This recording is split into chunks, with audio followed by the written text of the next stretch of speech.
പ്രിയമുള്ള ഡോക്ടർ മാരാർജി പ്രേക്ഷകരെ, ഞാൻ നിങ്ങളുമായി സംവേദിക്കുന്ന വിഷയം ഒരു ഗ്രഹത്തിൻ്റെ ചാരവശാലുള്ള മാറ്റമാണ്. ജ്യോതിഷത്തിൽ രണ്ട് ആചാര്യഗ്രഹങ്ങളാണ്.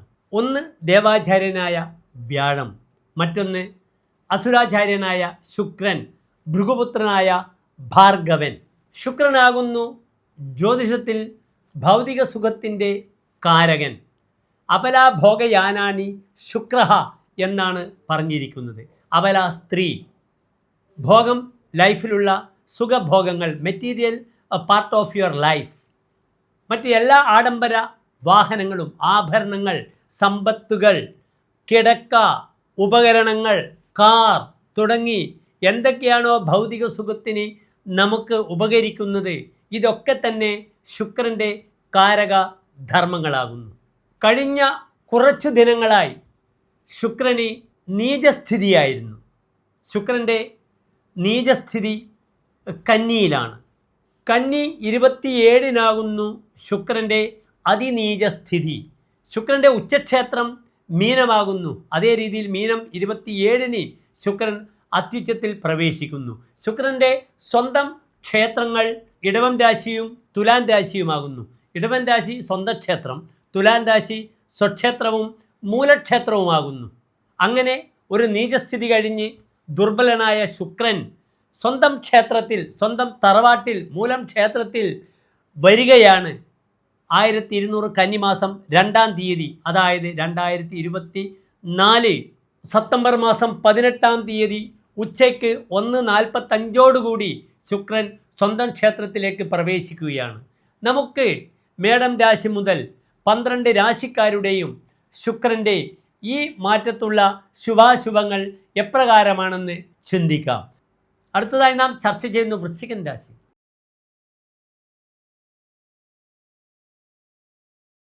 വിശാഖം നക്ഷത്രത്തിൻ്റെ അവസാനത്തെ 15 നാഴിക, അനിഴം, തൃക്കേട്ട നക്ഷത്രങ്ങൾ ഉൾക്കൊള്ളുന്ന 2.25 നക്ഷത്ര കൂട്ടമാകുന്നു വൃശ്ചികം രാശി. വൃശ്ചികൻ രാശിക്കാർക്ക് ശുക്രൻ ഇന്ന് നിൽക്കുന്നത് 12-ാം ഭാവത്തിലാണ്. അതേ രീതിയിൽ ശുക്രൻ നിൽക്കുന്നത് 7-ാം ഭാവാധിപത്യവുമുള്ള ഗ്രഹമാകുന്നു. ഇവിടെ ശുക്രൻ 12-ൽ വന്നാൽ നല്ല ഫലമാണ് ഹോരാചാര്യർ പറഞ്ഞിരിക്കുന്നത്.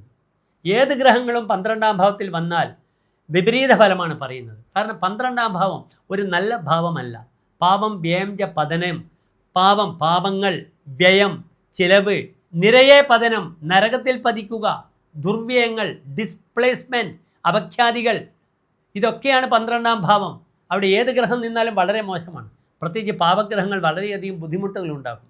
പക്ഷേ 12-ൽ ശുക്രൻ വന്നാൽ ഒരേ ഒരു ഫലത്തെ മാത്രമേ പറഞ്ഞിട്ടുള്ളൂ, സധനഹ, ധനത്തോടു കൂടിയ ആളാകുമെന്നാണ്. അതിനാൽ വൃശ്ചികൻ രാശിക്കാർക്ക് അവിചാരിതമായ ധനലാഭം ഉണ്ടാകും. അത് പക്ഷേ നല്ല കാര്യങ്ങൾക്ക് ചിലവാക്കണം. കാരണം 12-ാം ഭാവം ദുർവ്യയമാണ്.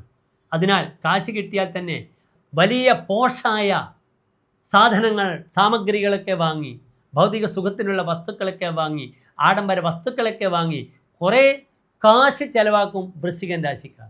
ഇവിടെ മറ്റൊരു പ്രധാനപ്പെട്ട വിഷയം, 7-ാം ഭാവാധിപനാകുന്നു ശുക്രൻ. അതിനാൽ ദാമ്പത്യത്തിൽ പലപ്പോഴും ക്ലേശങ്ങൾ ഉണ്ടാകും. ശുചസ്നേഹത, സ്നേഹത്തിലൂടെ തനിക്ക് ദുഃഖം വരും. അതിനാൽ പലപ്പോഴും സ്നേഹിച്ചവർ തൻ്റെ ശത്രുക്കളാകാം. ദാമ്പത്യത്തിൽ ഭാര്യ പിണങ്ങിപ്പോകുന്ന സമയമാകാം. ഭാര്യയുമായി ബന്ധപ്പെട്ട വിഷയങ്ങളിൽ പലപ്പോഴും അഭിപ്രായ വ്യത്യാസങ്ങൾ ഉണ്ടാകാം. മറ്റൊരു വിഷയം, യാത്ര ചെയ്ത് പാർഷ്യൽ സെപ്പറേഷൻ ഉണ്ടാകാം. ഭാര്യയും ഭർത്താവും താൽക്കാലികമായി അകന്നു നിൽക്കുന്ന ഒരവസ്ഥയും സംജാതമാകും. ചമത്കാര ചിന്താമണിയിൽ വൃശ്ചികൻ രാശിക്കാരെ പറ്റി ഹോരാചാര്യർ ഇപ്രകാരമാണ് പറഞ്ഞിരിക്കുന്നത്: കഥാപ്യേതി വിത്തം വിലിയേത നിത്യം.